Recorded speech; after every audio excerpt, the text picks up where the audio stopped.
Well, there was another SWAT attack last night against Steve Bannon. So let's dig into this alarming development. So Steve Bannon was swatted at his D.C. home for the second time on the same night that Joe Biden declared his war against MAGA Republicans. Even though he walked that back a little bit, it's certainly a very heated and divisive time. No more so with the Democratic Party as it is right now currently, and we'll cover that. So War Room host Steve Bannon was swatted Thursday night. D.C. police responding to a hoax call of a shooting at his home. Police found no evidence of that said shooting. Fellow MAGA Republican Representative Marjorie Taylor Greene was also recently swatted 3 times at her Georgia home. That was last week.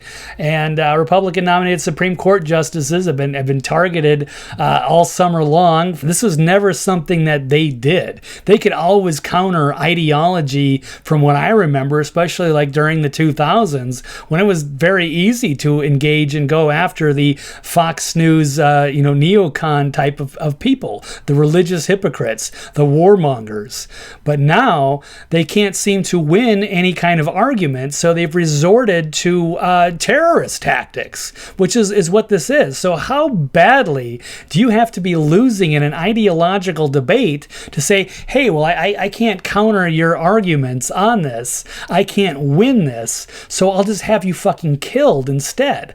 I'll just call and pretend that your home is under it. I'll find your address, and then I'm going to call the SWAT team, try to make up an attack. If you get them killed, you win the argument? Is that how it works? I mean, this is really fucked up and dangerous.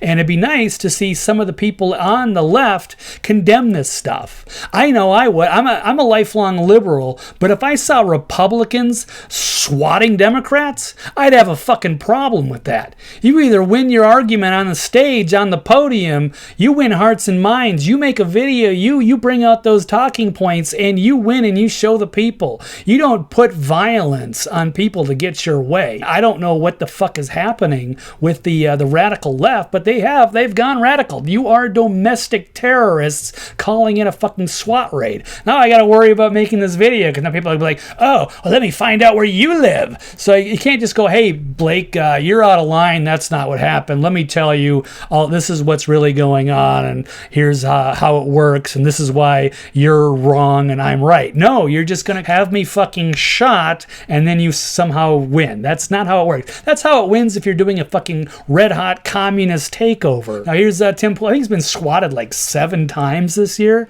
A very reasonable news reporter. I mean, if you have plenty of opportunity to make your own, you could sit there and make Tim Pool videos and get plenty of views criticizing how he's wrong in his ideology, or you could call in a terrorist attack and hopefully get him and his staff killed. I mean, that is so reckless and fucked up.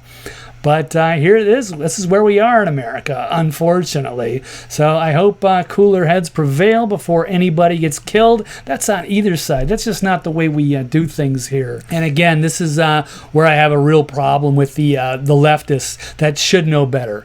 The people that are older, that have been in this game for a long time, that should be condemning these attacks.